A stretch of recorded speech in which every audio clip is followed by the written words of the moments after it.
des grosses quiz. Ça change, hein? Bah oui, ça change des magazines.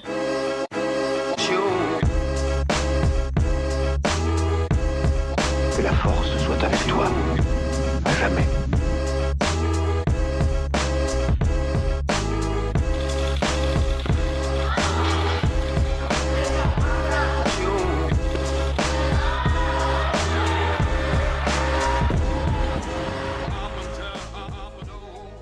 Salut tout le monde, vous écoutez l'épisode 6 de French Weightlifter, le podcast qui vous plonge dans l'univers de l'haltérophilie française. On se penche aujourd'hui sur le vaste sujet qu'est l'alimentation avec Idriss de WeNutrition. Idriss est nutritionniste et pratiquant régulier de CrossFit. Il dispense notamment des séminaires au sein des box ainsi que des suivis individualisés qu'il propose aux sportifs. Salut Idriss, je commence par te poser une question simple. Est-ce que tu peux te présenter ? Bonjour Cyril, du coup je m'appelle Idriss Ira, j'ai 28 ans, je suis diététicien nutritionniste sportif depuis maintenant 6 ans, avec une spécialité dans la prise en charge du crossfitter et l'haltérophile. J'ai créé du coup une société qui s'appelle WeNutrition, qui fait du suivi de personnes donc en individuel, en one-one, que ce soit pour de la performance, voilà, de l'esthétique, ou tout simplement juste remettre des bonnes habitudes dans leur diète au quotidien. Ok, je vais commencer par te poser des questions un peu génériques qui m'ont été remontées, et puis après on essaiera de rentrer un petit peu plus dans le détail pratique. Tout d'abord, quelles sont les différences dans l'alimentation pour les sports de force quand on est un homme ou quand on est une femme ? Il y a un truc qui est important, c'est que ce qui va vraiment différencier le gendre, d'accord, ça va être la partie quantité, la partie quantitative, puisque la partie qualitative, et ça on va retrouver dans de nombreux sports, va être la même. Je m'explique, que ce soit sur le schéma de la fréquence horaire ou de la fréquence de qualité des aliments, il faut qu'on ait exactement la même chose. Ça m'est déjà arrivé de prendre en charge des couples d'haltérophiles. Le but quand même, c'est qu'ils puissent manger ensemble et la même chose. On va juste varier bien évidemment sur la partie quantité, puisque pour la plupart des femmes, elles consommeront quand même moins d'énergie que l'homme. Ça, c'est une certitude.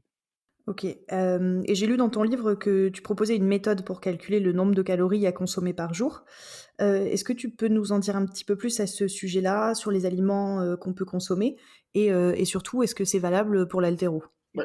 Alors c'est une méthode assez connue, je dirais en diététique moderne.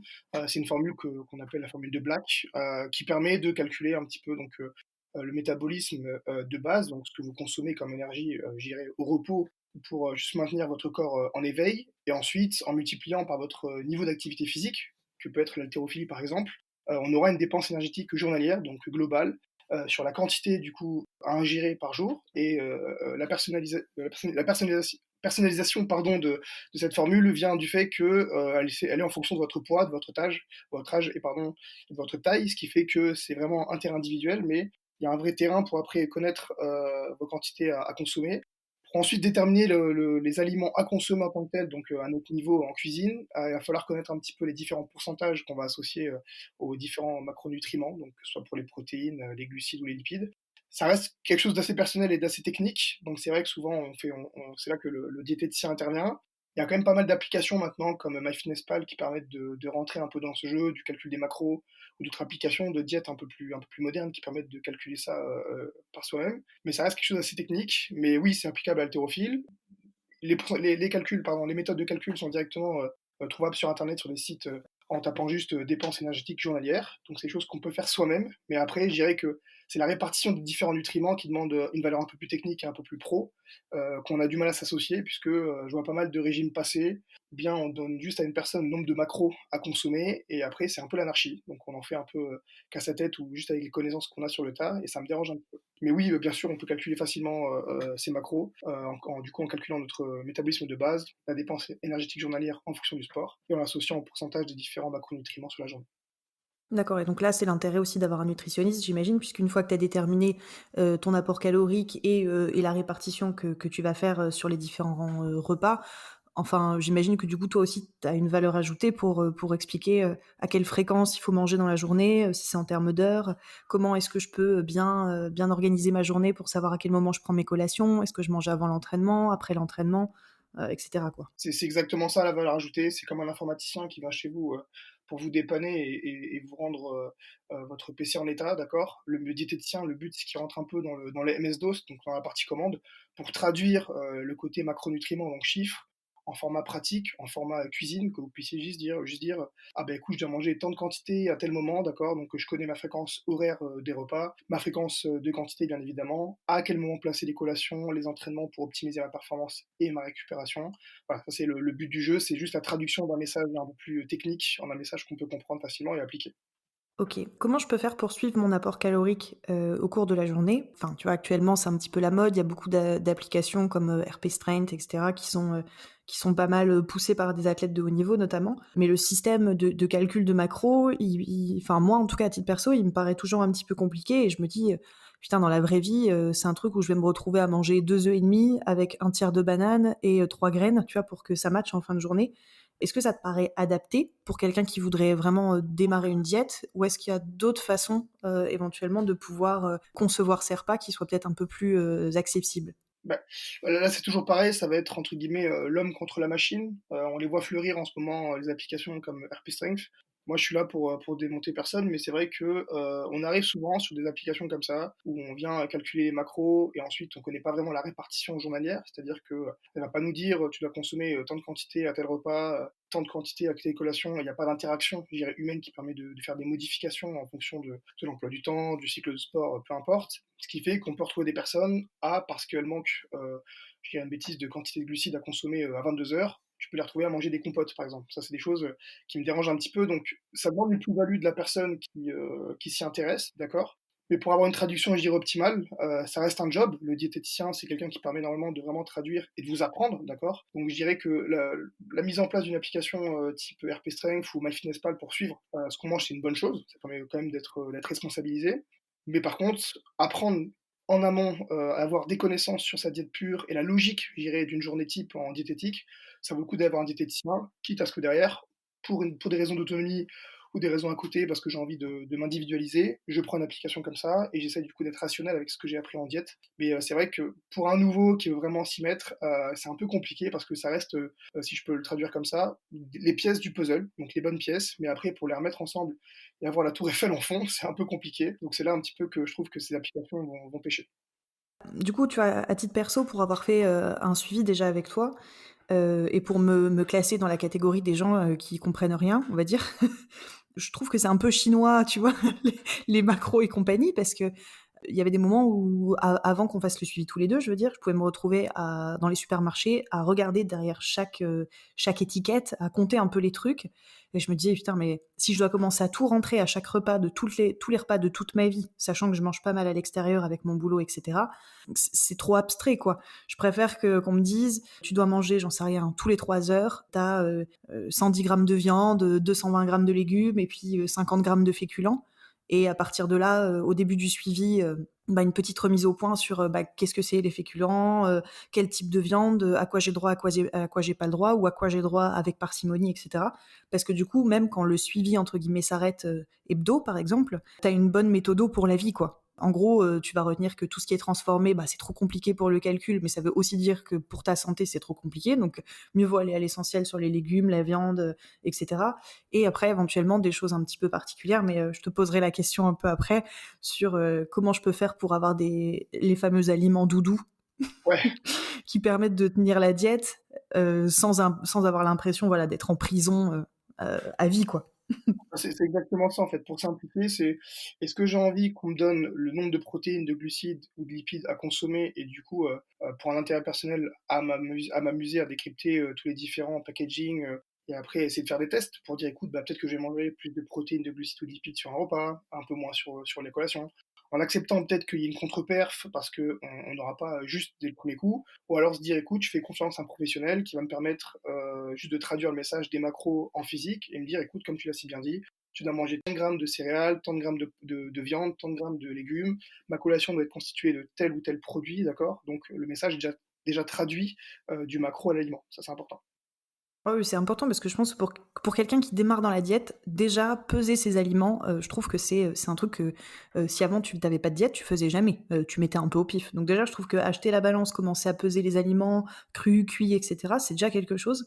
Donc si en plus effectivement tu dois commencer à tout compter, je trouve que c'est un peu galère. Bah, c'est une vraie valeur responsabiliser l'athlète, en fait. Ça veut dire que, ça fait beaucoup de tâches, en fait, au début. Donc si on peut simplifier en passant par un pro à dire: «Bah, moi, toute la partie macro, je la prends en charge, mais je vais essayer de t'apprendre des choses et de te responsabiliser en moins, t'apprenant des choses avec la balance et après convertir en aliments». C'est du temps gagné et on évite de s'en mêler les pinceaux, en fait.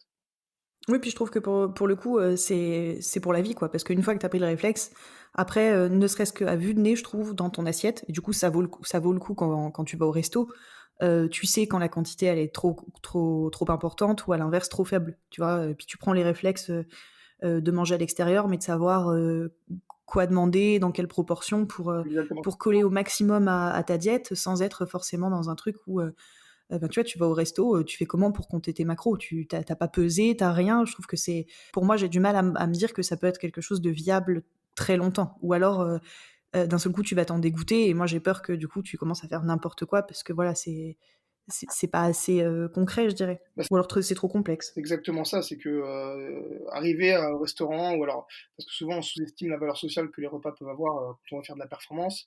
Arriver, j'ai une bêtise, en rencard avec ta nouvelle nana, tu arrives dans une brasserie, tu sors ton application pour calculer tes macros, ça fait tout de suite, beaucoup moins.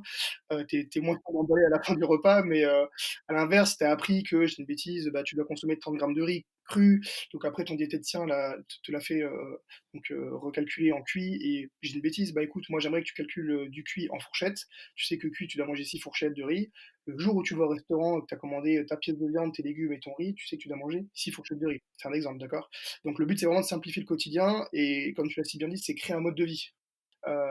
C'est le plus important parce que je vois mal une personne traîner avec son application tout au long de sa vie. Ce serait déjà dommage et surtout, il y aurait pas d'apprentissage. Mmh.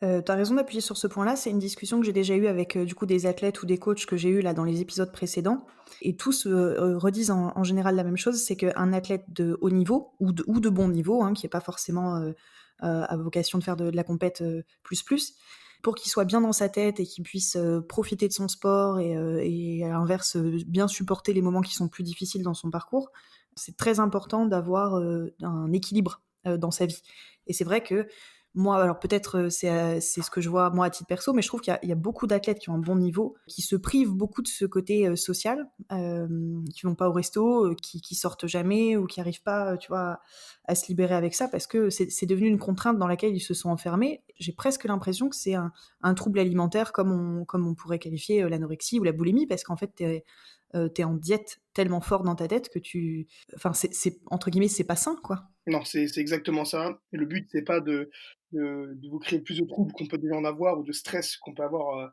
qu'à l'alimentation, qui est déjà un sujet un peu sensible, mais plutôt vraiment de trouver des solutions. Je reprends l'exemple, bah, d'une personne que tu as reçue, donc Manon Angonès, qui est, une des plus grosses athlètes haltéro, du coup, de Belgique. Ça fait, plus de 3 ans que je la prends en charge, et comme j'ai pu prendre en charge, simplifier vraiment, la diète, lui faire comprendre qu'on met tout au service de la performance. C'est exactement, imaginez comme un pilote de Formule 1, s'il devait faire la partie technique, la partie garage, la partie exploitation et en plus conduire, d'accord? Moi, le but du jeu, c'est que vous entriez dans votre baquet et vous ayez juste à conduire, d'accord? Toute la partie technique et la partie préparation, c'est moi qui m'en occupe, en vous expliquant comment ça marche pour que vraiment derrière, il y ait un apprentissage et qu'on puisse rebâtir ça seul et remettre le schéma en place seul parce que j'aurais gagné vraiment en autonomie.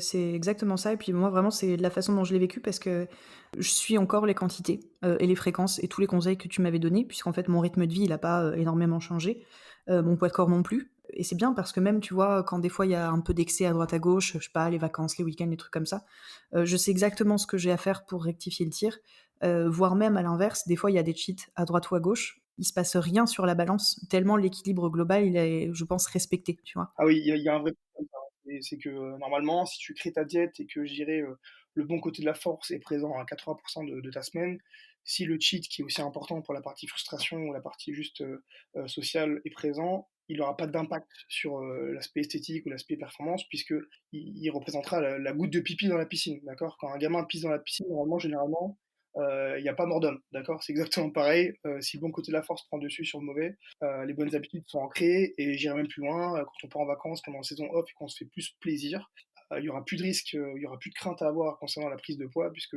le corps a une mémoire et quand il reviendra à l'entraînement, il aura tous ces petits réflexes et ces petits, aspects diète qui reviendront, rapidement et dès que la diète sera mise en place, tout ce qui aura été stocké, sera évacué très vite donc c'est là, le la notion de mode de vie, ouais.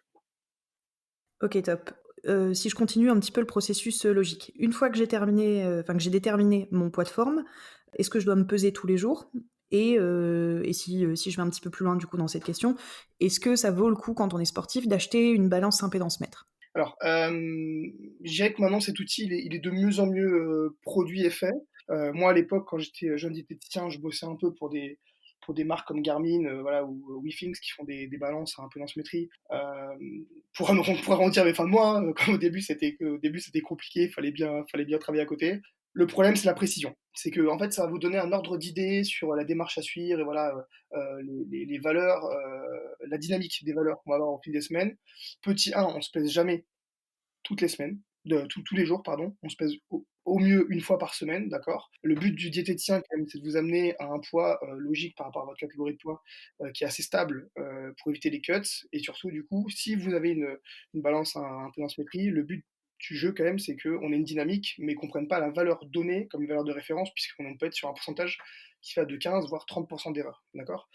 La seule valeur qui est vraiment fiable, ça va être la pince à plis qu'on peut faire en cabinet ou alors qu'on peut apprendre, hein, qu'on achète, par exemple sur Amazon et après la méthode est donnée avec et là, du coup, on aura une valeur assez précise mais le problème de la balance, c'est que c'est censé faire passer un courant de votre corps qui ne passe pas vraiment, c'est dépendant de votre eau, de votre, masse osseuse et forcément également de votre niveau, d'hydratation à l'instant T donc voilà, c'est une précision qui est relative mais par contre qui peut donner quand même un ordre d'idée sur la dynamique au fil des semaines, si je perds de la masse grasse, si je prends du masse musculaire donc voilà. Intéressant mais à prendre, avec, relativité sur la partie, précision.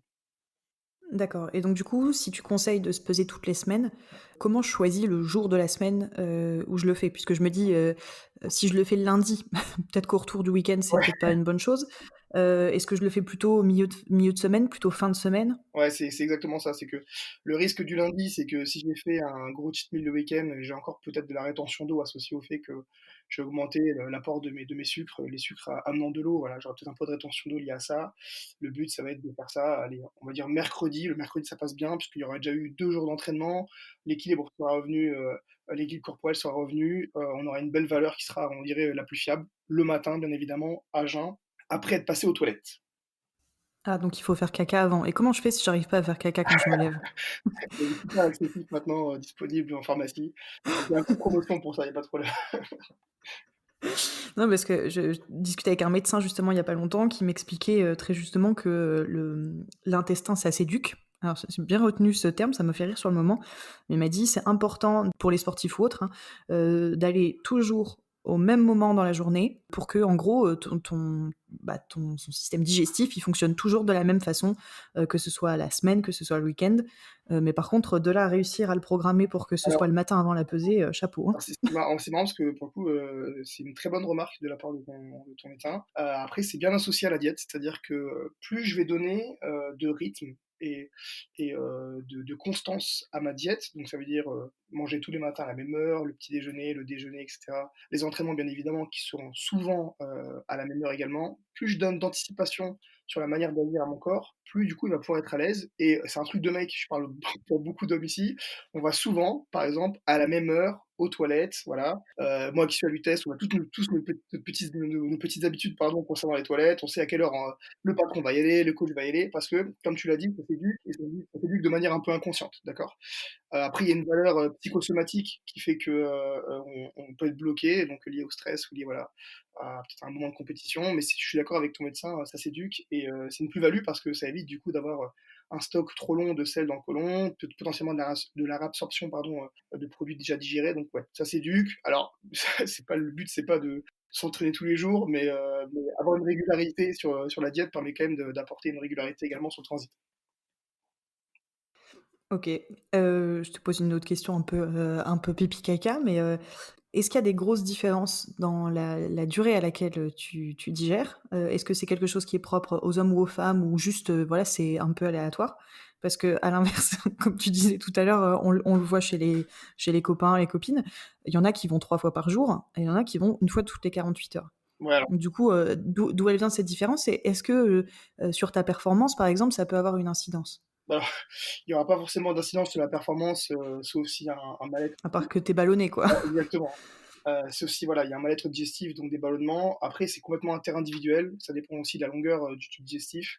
On sait quand même que les personnes, de type féminin ont plus de mal, à aller aux toilettes pour des raisons, psychosomatiques. Souvent, c'est du stress, voilà, d'anxiété et le côlon un peu plus long. Maintenant, c'est surtout en relation avec, je vais parler de qualité des selles, mais c'est souvent en relation avec le fait qu'on mange bien ou pas. Pour beaucoup, on n'en parle pas assez, mais le transit, c'est quelque chose de tabou. Alors que dès qu'on remet une diète propre en place, donc avec le bon taux de fibres, le bon taux de protéines et que les macros sont bien équilibrés, on a un transit beaucoup plus simple, beaucoup plus propre, et du coup, on a beaucoup moins de gêne digestive, ce qui peut amener potentiellement une baisse de forme à l'entraînement et de perf. Il n'y a pas de relation directe, mais c'est plutôt une relation au fait qu'on est ballonné, qu'on n'est pas bien. Mais c'est un sujet beaucoup trop tabou, Cyril. Ah oui, bah alors, bah, tu vois, je vais insister quand même parce que moi, le pipi caca prout, c'est mon dada pour toute la vie. Je crois que ça me fera toujours rire. Ça reste important dans le sens où, par exemple, tu as quand même un temps de digestion. Ouais. Et c'est tout le temps une question qui revient quand on se demande à quel moment il faut manger par rapport à l'entraînement. Et admettons, si tu manges à proximité de ta séance, puisque comme tu es encore en phase de digestion, il m'a semblé, alors du coup tu pourras m'expliquer tout ça, mais que en gros, tu as déjà une partie de ton énergie qui est dédiée à la digestion, et du coup forcément, tu en auras moins à mettre au profit de ton entraînement. Ouais, alors, normalement, quand même, on va dire, je l'image, les pourcentages sont pas les bons, mais je l'image. On est à plus de 3/4 d'énergie absorbée pour un quart d'énergie fournie pour la digestion, d'accord? Donc normalement, c'est pas censé être fatigué. Après, si la diète est mauvaise, il est possible que le travail digestif soit trop long parce qu'on mange trop gras, du coup, la digestion est ralentie, ce qui fait que le corps, pardon, doit fournir beaucoup plus d'énergie pour digérer, ce qui fatigue. Donc c'est pas tant l'énergie, dépensée, c'est que la digestion va durer beaucoup plus longtemps et va fatiguer le corps. Concernant la partie entraînement, on est en moyenne sur 2 heures, 2 heures et demie après le repas, 1 heure et demie après le petit déjeuner et même 45 minutes après les collations. Plus le repas est petit, plus le laps de temps est petit entre le moment où on mange et l'entraînement. Mais c'est complètement interindividuel, puisque un repas donné ne fournit pas l'énergie pour l'entraînement donné qui va suivre le repas. Mais on est bien sur un cycle, ça veut dire que la valeur de mon petit déjeuner aura autant d'impact pour l'énergie fournie sur l'entraînement de 17 heures que le dîner aura autant d'impact sur l'entraînement du lendemain, etc. D'accord. Il faut vraiment voir ça comme un cycle, du jour au lendemain, du lendemain au surlendemain, etc. D'accord. Donc on est plutôt sur d'abord une valeur juste interindividuelle de est-ce que je me sens bien, est-ce que je me sens pas trop ballonné après avoir mangé pour m'entraîner, parce que normalement l'énergie ingurgitée est quand même bien plus grande que l'énergie fournie pour digérer. Je passe sur des questions un peu plus axées haltéro maintenant. La première, c'est une question qui est revenue souvent. C'est, admettons pour un haltéro qui se situerait au milieu d'une caté. Je vais prendre un homme par exemple qui fait 77 kilos et qui est donc en plein milieu de la caté entre les moins de 80 et les moins de 73. Comment décider si je dois perdre du poids pour descendre en moins de 73, prendre du poids pour augmenter et rester dans la catégorie des moins de 80, mais en optimisant un petit peu mon poids de corps. Voilà, comment je prends cette décision? Alors, non, mais ça, c'est super intéressant puisque là, c'est là que la valeur, je dirais, de la synergie, entre en jeu. Quand on prend des athlètes comme ça, la valeur du diététicien ne suffit pas et la valeur du coach non plus, donc les 2 doivent discuter. Déjà, est-ce que le coach estime qu'il serait plus intéressant pour l'athlète qui connaît le mieux, hein, en termes d'entraînement, donc la décision serait de prendre du poids et peut-être, j'ai une bêtise, faire un peu de gras au début, à sécher après pour que, on ait des valeurs de barre qui soient plus grandes, ou à l'inverse, optimiser plutôt la baisse du poids. Alors, en limitant souvent l'aspect, je dirais fatigue lié à la diète. Bon, voilà, le but c'est pas de le mettre en carence non plus, mais l'entraîneur aura déjà la première valeur de dire: «Je pense que Louis, par exemple, il est plus intéressant pour lui de descendre, en poids pour, tirer plus bas», et du coup la diète forcément il y aura une adaptation. Donc il est possible par contre que ce soit pour de la montée, pour une catégorie au-dessus ou pour la descente de catégorie, il y a un temps de latence de travail diète qui va amener soit une prise de graisse après qu'on pourra sécher avant que, Louis tire au mieux de ses capacités, ou alors, une baisse d'énergie en baissant les quantités, du coup, en dérégulant la balance énergétique, avant que Louis puisse retirer plus bas, mais avec les barres les plus hautes, d'accord? Ça, c'est le but du jeu, mais il y a une grosse valeur du coach associée à ça, parce que c'est lui qui connaît le mieux l'athlète pour que le diététicien puisse appliquer la décision. Donc soit, d'assécher Louis, soit de lui faire prendre du gabarit, peut-être de le réassécher derrière s'il y a une prise de gras. Et ça, vraiment, c'est une relation, binôme entre l'entraîneur et le diététicien. OK, donc c'est à l'entraîneur, et aux diètes de voir si on fait de Louis un mec, énorme et sec. Du je rebondis sur ce que tu as dit parce qu'il y a c'est peut-être un peu cliché, mais je sais pas si ça se fait encore beaucoup comme ça, ou en tout cas j'ai l'impression que dans le crossfit, ça fait un peu peur. On se dit pas forcément que, pour prendre de la masse, il faut démarrer par prendre un peu de gras et ensuite éventuellement assécher pour affûter tout ça.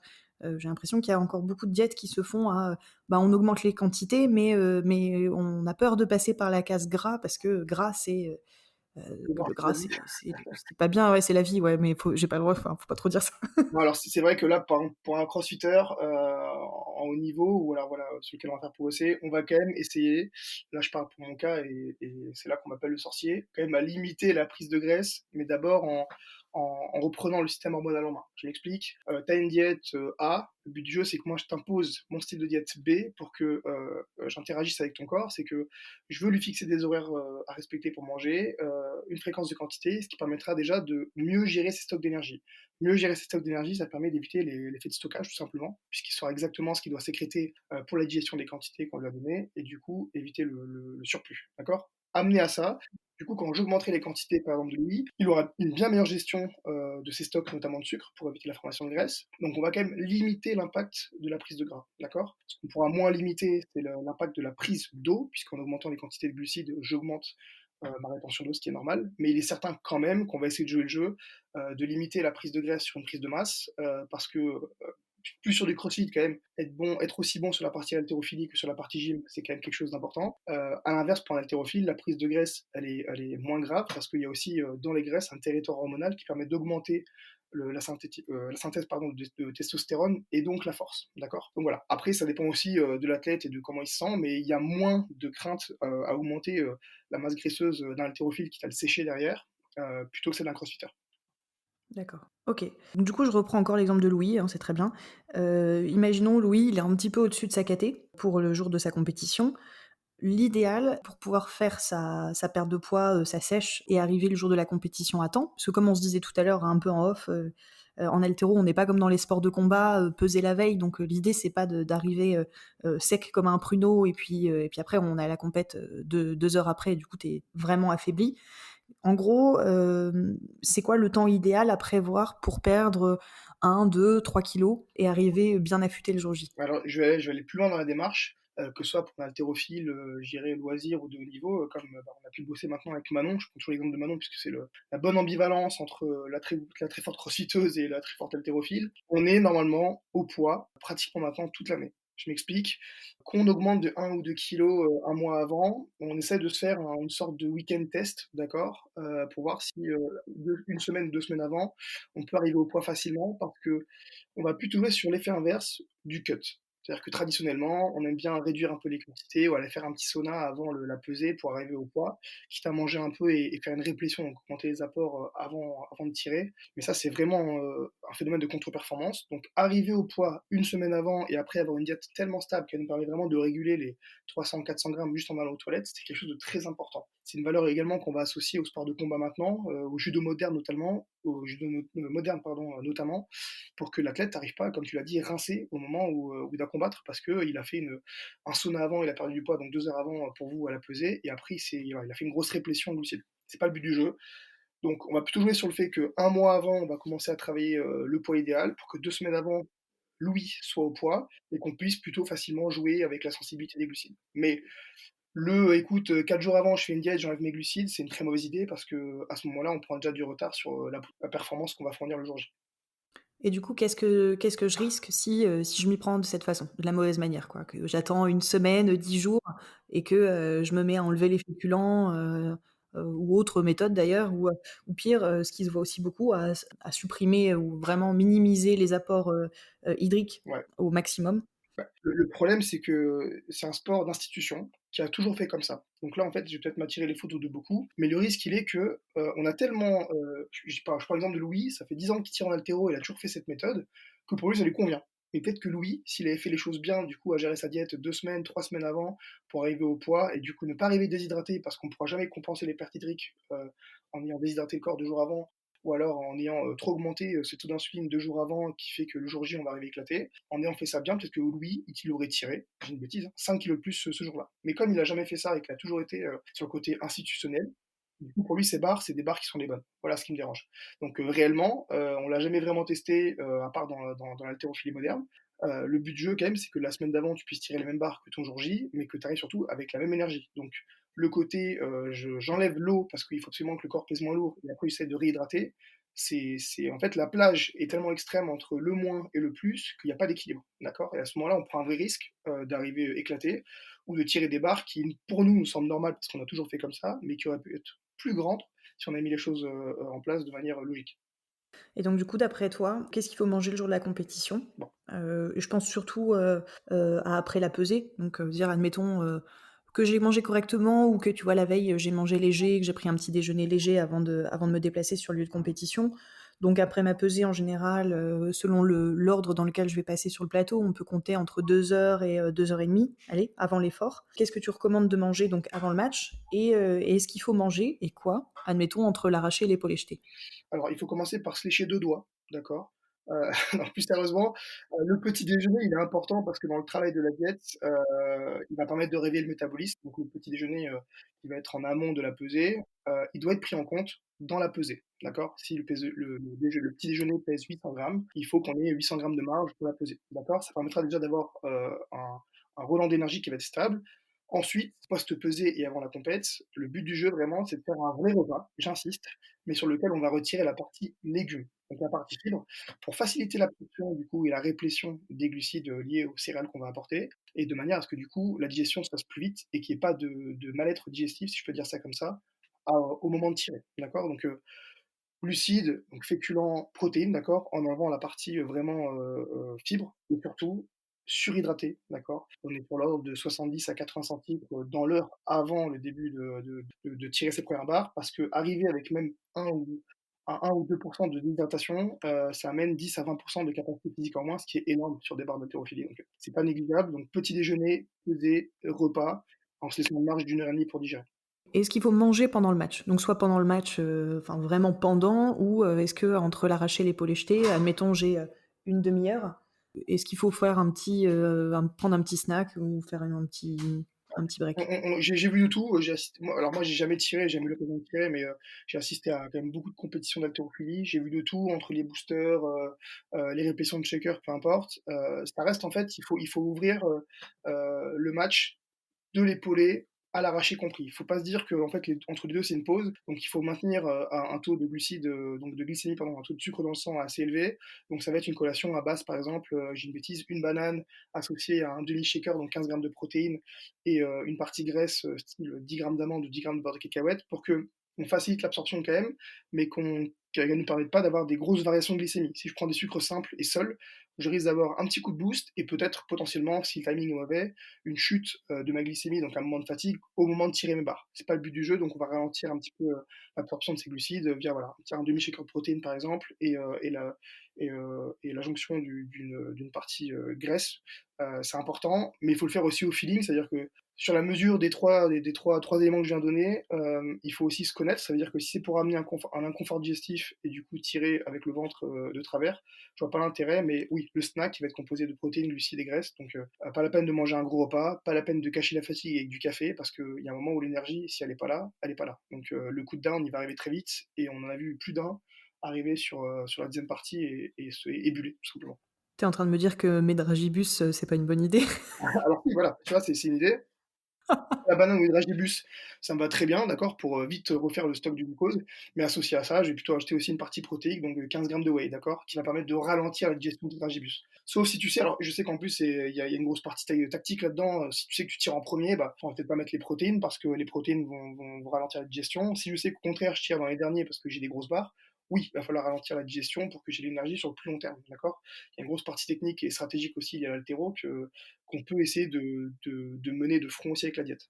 Oui, parce que tu disais tout à l'heure qu'il fallait pas voir le match comme 2 parties. Alors, peut-être sur la partie diète, mais c'est vrai que, en tout cas moi, perso, psychologiquement, je sais quand je suis sortie de l'arraché, que ce soit un truc positif ou négatif, Je sais que je vais avoir, ce petit temps de pause pour discuter avec mes copines et cetera, pour déconnecter un peu, puis après pour rentrer dans la suite de mon match. Mais il y a dans ma tête, j'ai pas un match continu d'1 heure et demie, tu vois? J'ai vraiment 2 parties distinctes, Bien et sûr. par exemple, si la première partie s'est mal passée, bah, j'ai besoin de me remobiliser pour la deuxième.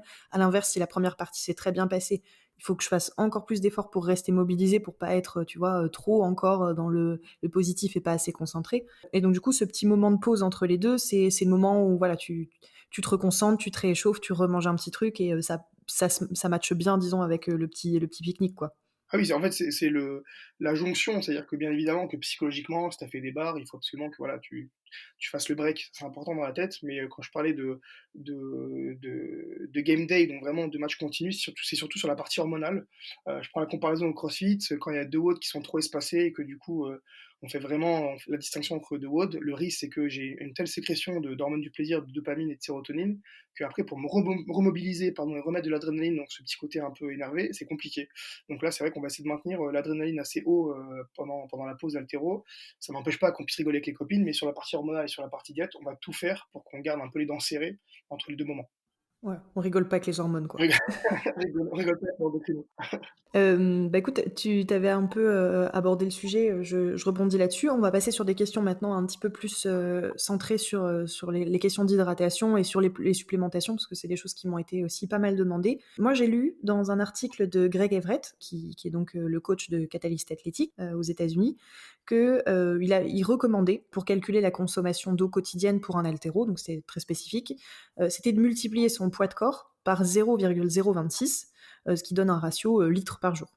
Donc, par exemple, si je fais dans mon cas présent, moi je fais 70 kilos, on va dire, Ah, quand même. multiplié par 0,0. Ouais, ouais, je suis un gros sac. Moi, je suis confinée depuis 2 mois, s'il te plaît.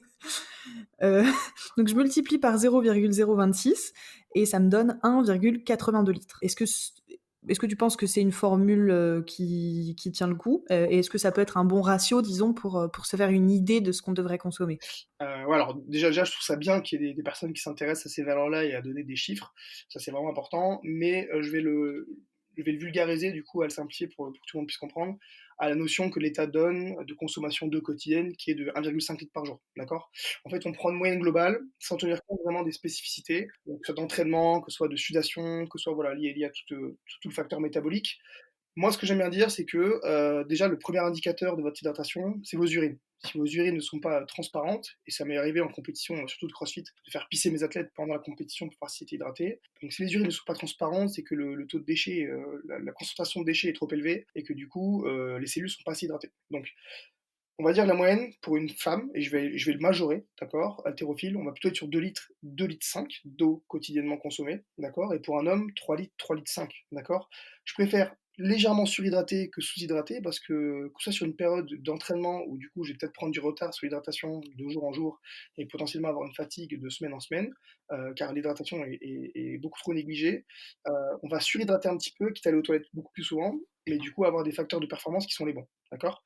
On va même aller plus loin dans l'encadrement de ces valeurs. Avant la compétition, il faut consommer, comme je te l'ai dit juste avant, entre 0,7 et 0,8 litres du coup dans l'heure précédant la compétition, ok. Et à ne pas négliger, on est sur allez, 30 à 40 centilitres entre le moment de l'épaulé et de l'arraché et à la fin de la compétition, à avoir une eau par exemple riche en SO3- dans le bicarbonate pour remettre un pH de bonne qualité pour faciliter la récupération, qui est de 70 centilitres, bêtises de Vichy Ceinture, d'accord. Tous ces moments liés à l'hydratation ils sont importants, mais ne prenons pas une valeur fixe comme les taux de protéines qu'on connaît, tant de grammes par kilo de poids de corps, puisque ça va être interindividuel, donc il faut faire des tests. Et le meilleur indicateur, marqueur de l'hydratation, ça reste les urines.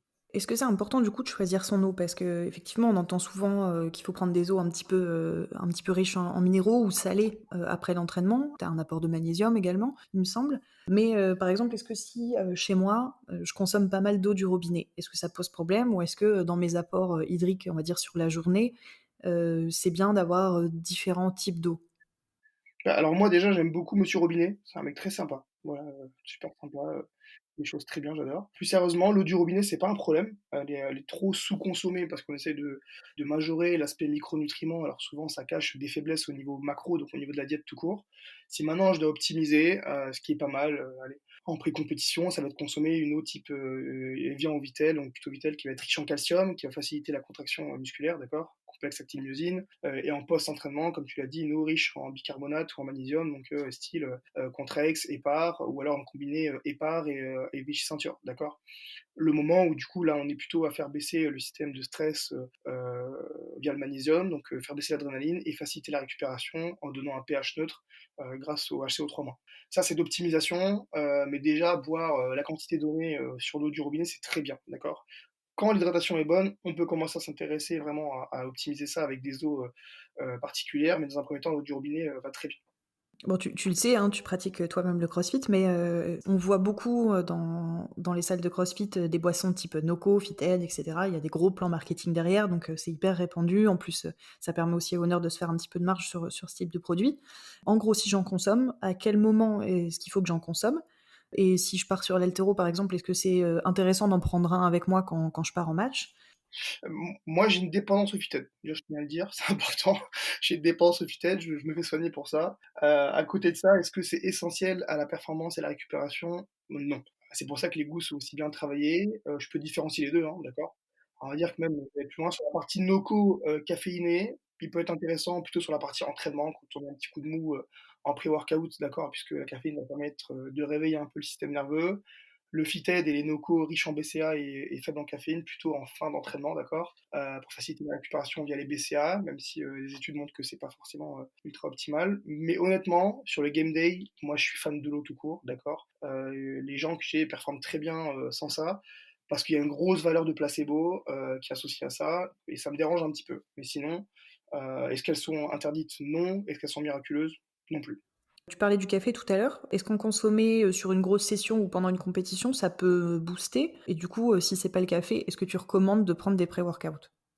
Ou quel Euh, est ton avis sur la question? Ouais, alors, c'est toujours pareil, en fait. C'est que le café en pré-workout ou les boosters riches en caféine, ils sont pas dérangeants, si c'est de manière occasionnelle et que, bah, pour faire face, parce qu'on n'est pas tous, sportifs de haut niveau et qu'on a une vie sociale à côté et que, voilà, il y a du travail. On a un petit coup de mou, on peut en prendre un avant. Le souci, en fait, c'est l'accoutumance. Si j'en prends tout le temps, tous les jours au même moment, je vais tellement être, habitué et dépendant de cette molécule de caféine qu'on n'en ressentira plus les effets. D'accord? Donc c'est un vrai risque.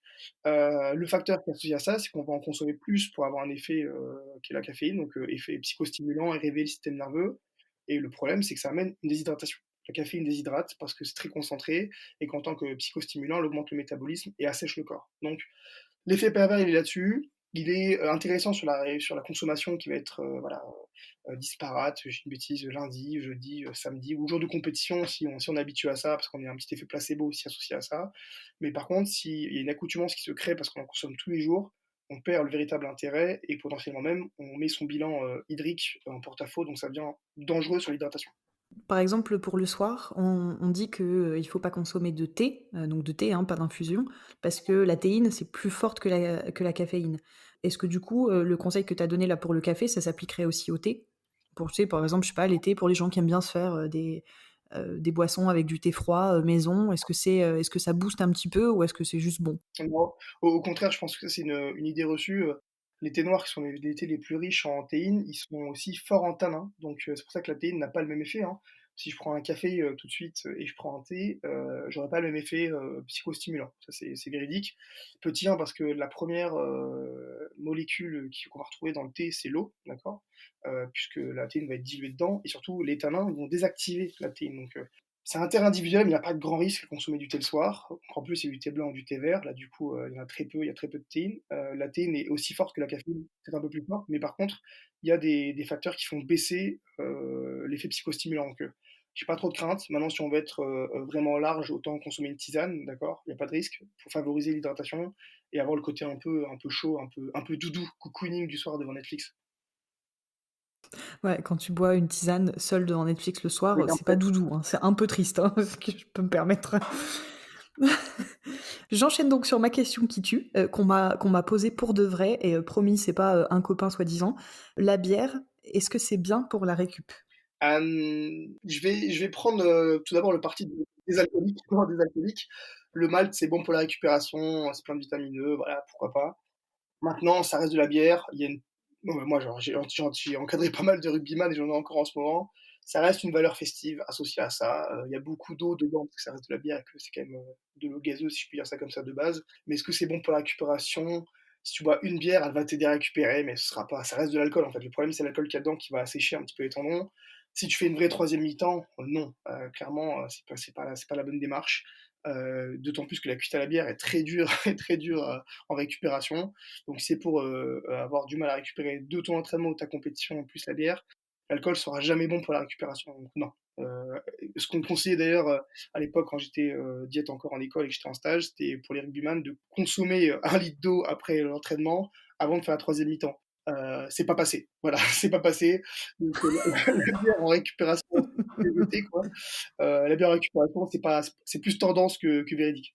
Ouais, donc du coup, j'imagine que le petit verre de rouge qui est bon pour le cœur, c'est pareil, on s'assoit dessus? Alors si Génial. alors si, c'est vrai, parce que c'est fort en tannin. Le petit verre de rouge, il est bon pour le cœur, mais il déshydrate quand même, d'accord? Sur la partie hydrique, il déshydrate. Mais par contre, il y a plein de polyphénols, donc d'antioxydants et voilà, des tannins qui permettent d'être un peu cardioprotecteurs. C'est véridique, mais pas après l'entraînement, quoi. Ça, c'est certain que c'est pas la bonne méthode.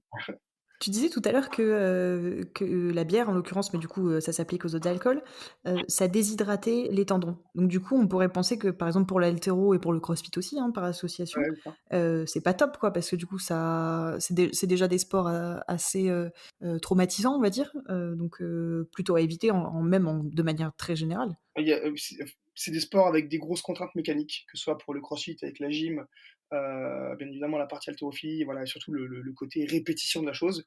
L'alcool, ça reste un plaisir, d'accord? Le problème de l'alcool, c'est que, elle vient assécher les tendons parce que les molécules d'alcool sont des molécules très très sèches. Donc, quand on a des groupements comme ça, chimiques qui viennent assécher, soit on fait une surprévention, via des compléments ou via l'alimentation, soit on est responsable, on se dit quand même que l'alcool, ça doit rester quelque chose d'occasionnel, d'accord? Mais l'alcool directement en post-workout, c'est aussi, préjudiciable que la cigarette. Donc pour les haltérophiles qui cumulent, c'est quand même pas le top. Il y a quand même pas mal de blessures liées à ça, on se mentira pas.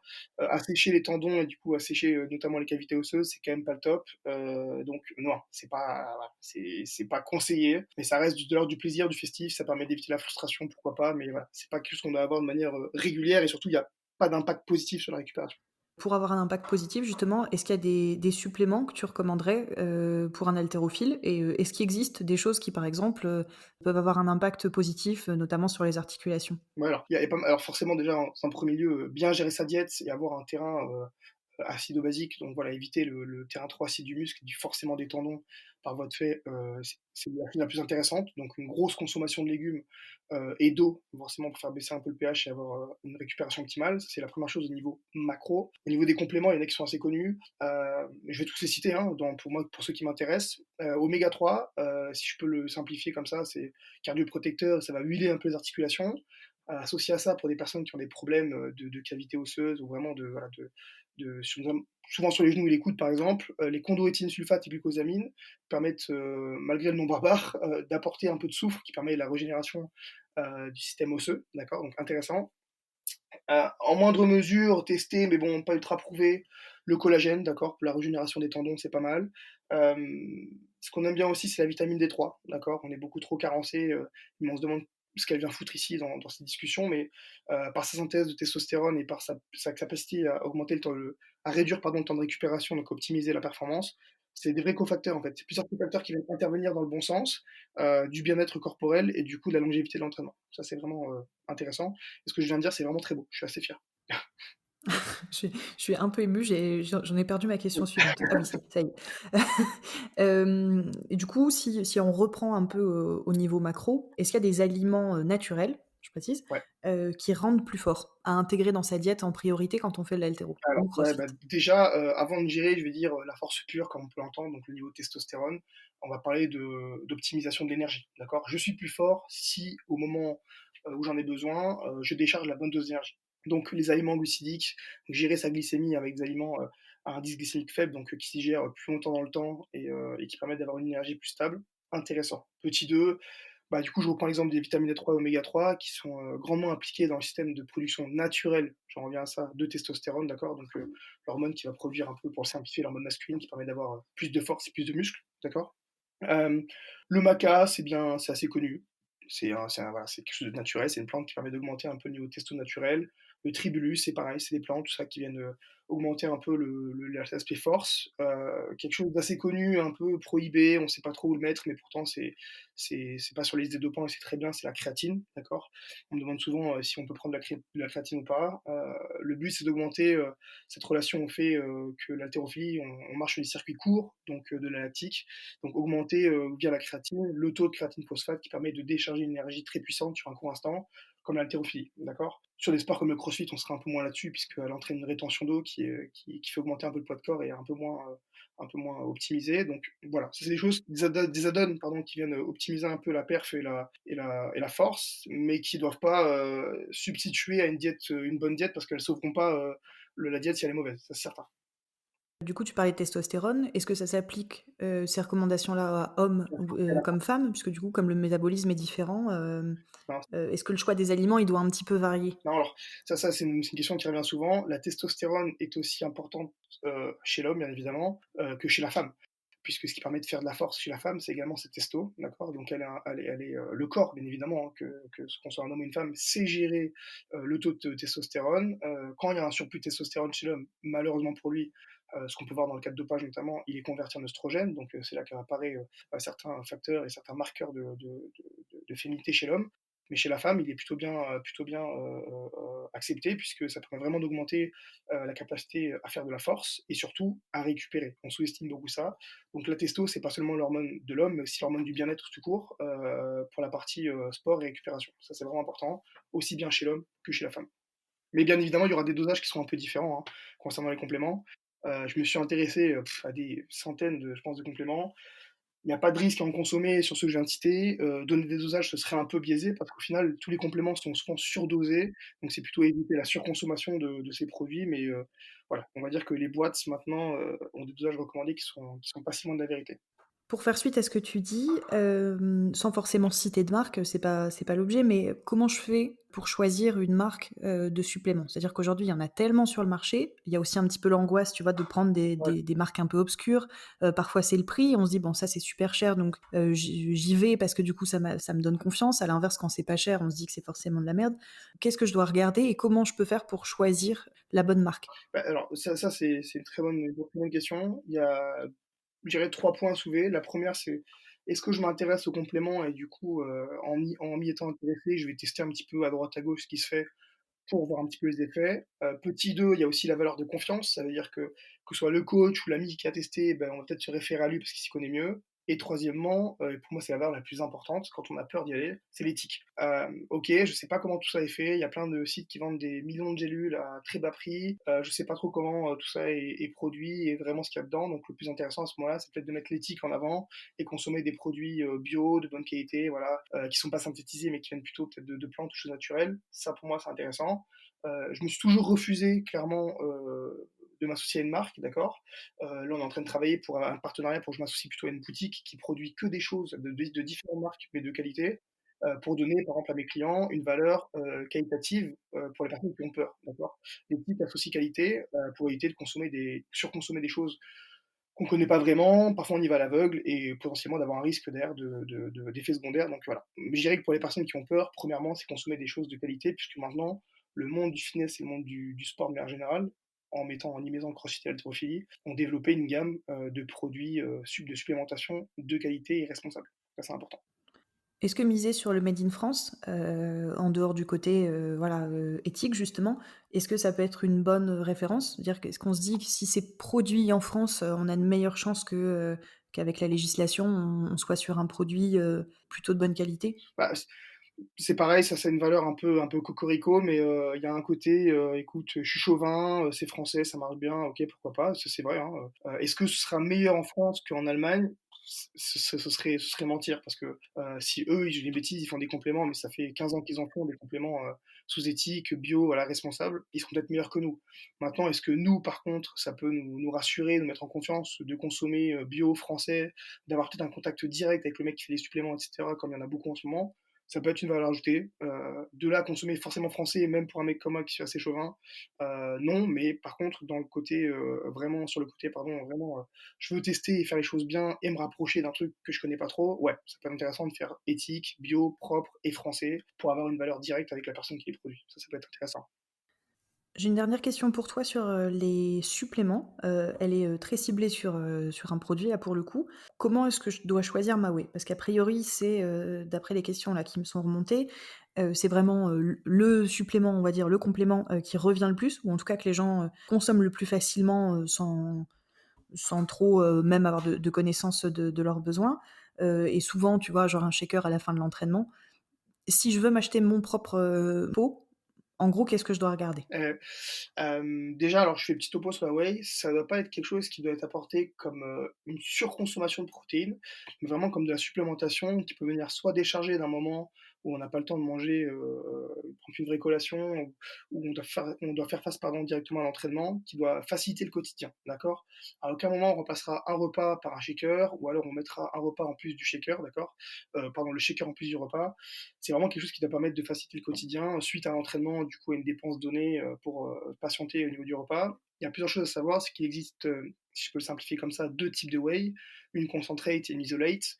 L'isolate, on va dire que c'est une whey qui est passée sur 10 passoires, d'accord? Donc on a vraiment l'extrait maximum de la puissance et la fraîcheur de la whey, alors que la concentrate, elle va être passée au tamis, je dirais que 2 fois, d'accord? Donc ce sera un peu plus grossier.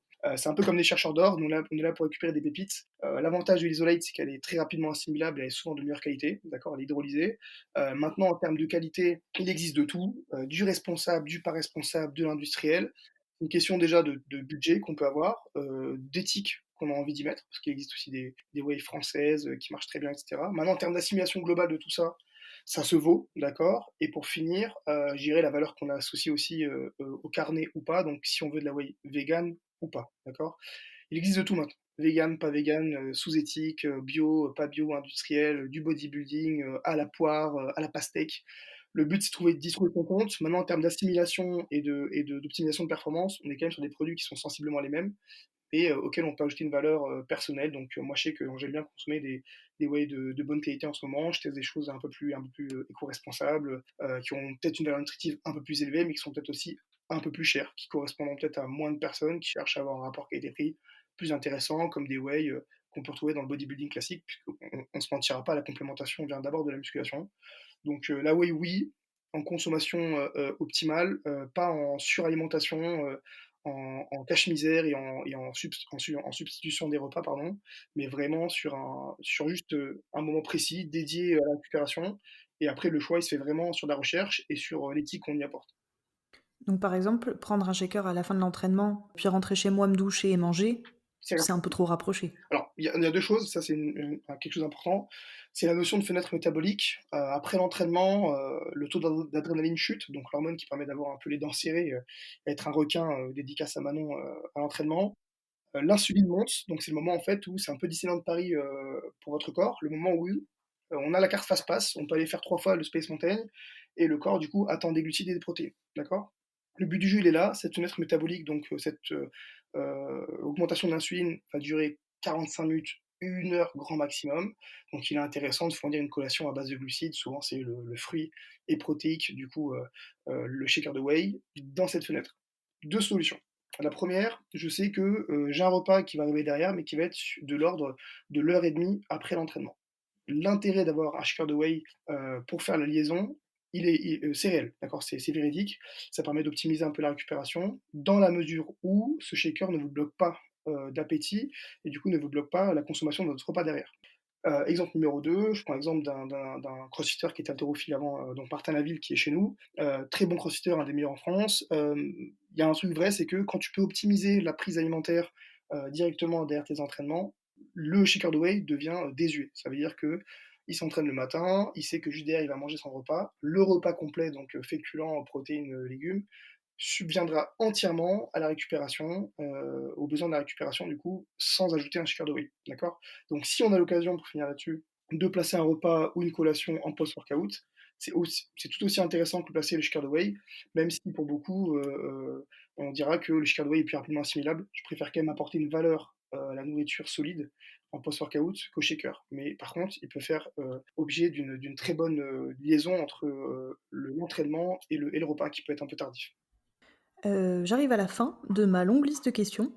Il m'en reste 2 pour être, tout à fait exacte. Je te balance la première. Alors, Donc Quel conseil tu donnerais aux athlètes gourmands pour éviter au maximum les craquages et pour leur permettre de tenir une diète le plus longtemps possible dans le temps, voire évidemment en permanence? Moi, je pense qu'il faut qu'ils arrêtent. Non, je rigole, plus sérieusement, il y a un truc associé à la perf, c'est, le devoir de bien faire les choses. Je m'explique, moi, je dis souvent en diète, il faut être porté par ce qu'on veut être. Si mes objectifs, c'est être, champion du monde d'haltérophilie, il est certain que je devrais faire, plus d'efforts qu'une personne qui veut juste tirer, en fédéral, en régional, peu importe. Donc, lundi au vendredi, on fait ça nickel, on se met, vraiment dans la diète à l'entraînement pour décrocher un peu ce circuit du mérite qui dit que, le week-end, on peut se faire plaisir, instant social, instant entre amis, voilà, éviter la frustration et instant gourmandise. Ça, c'est pas un problème.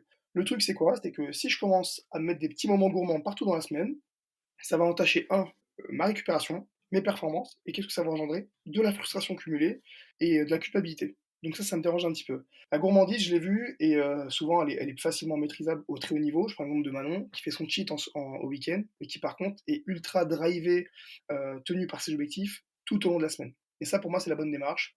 Dire écoute que, bah, le week-end je vais faire, je dis une bêtise, pour les personnes lambda, petit verre de vin, un petit resto, peu importe, kiffer la vie en week-end avec son amoureux, sa famille, peu importe et dire: «Écoute, là, je suis remonté à bloc, je peux repartir sur, un lundi, vendredi d'entraînement». D'accord? Parce que le fait, une fois de plus, d'apporter, des petits plaisirs tout au long de la semaine, c'est un peu biaiser le rythme qu'on peut donner à la diète et la récupération de l'entraînement. Frustration, culpabilité et ça se passe souvent très mal. D'accord?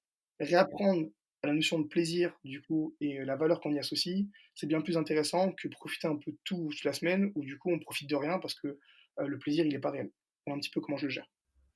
Bah, de toute façon, chapeau à ceux qui arrivent à tenir leur diète en permanence parce que de toute évidence, ils vivent pas dans ma famille et ils vont pas manger chez ma grand-mère. Mais, mais c'est une très belle performance, bravo. Je te pose une question très ouverte pour terminer. Selon toi, comment on peut considérer qu'une diète est réussie? Le facteur d'endurance, la longévité. Je vais reprendre un bon ami à moi que j'adore.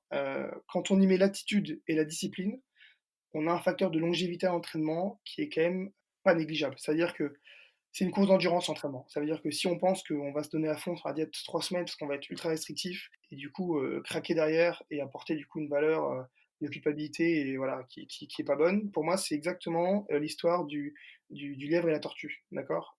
Si c'est pour aller vite et mal faire les choses, c'est pas intéressant. À mener sa barque, à être régulier et surtout à apporter de la constance, on fait une vraie différence et ça je pense que, la diète est juste, l'équivalent parallèle de l'entraînement. Constance et longévité font vraiment la différence sur le long terme et permettront au corps de prendre de plus en plus de bonnes habitudes et à prendre des repères en évitant la frustration, en évitant les petits pièges du quotidien. Et cette valeur sociale, elle est importante parce qu'elle permet de se sentir bien dans la diète. Et je finirai là-dessus.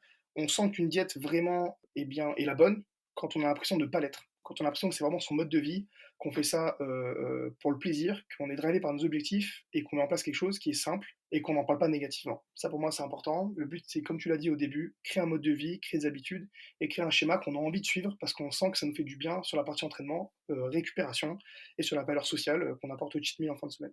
Et je trouve ça vraiment très beau ce que je viens de dire, encore une fois. Superbe, incroyable. Merci d'avoir répondu à mes questions et j'espère que ça pourra aider un maximum de personnes. Pour plus d'infos, du coup, je vous invite à retrouver le livre d'Idriss, Coaching nutrition, musculation et cross-training, qui est, il me semble, à la Fnac et sur Amazon.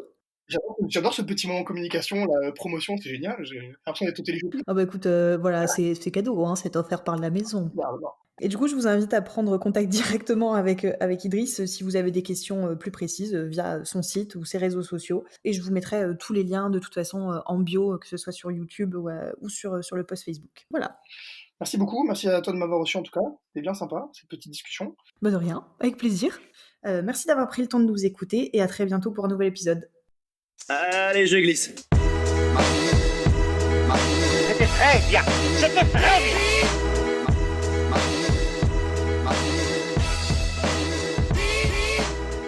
Merci, de rien. Au revoir, messieurs, dames.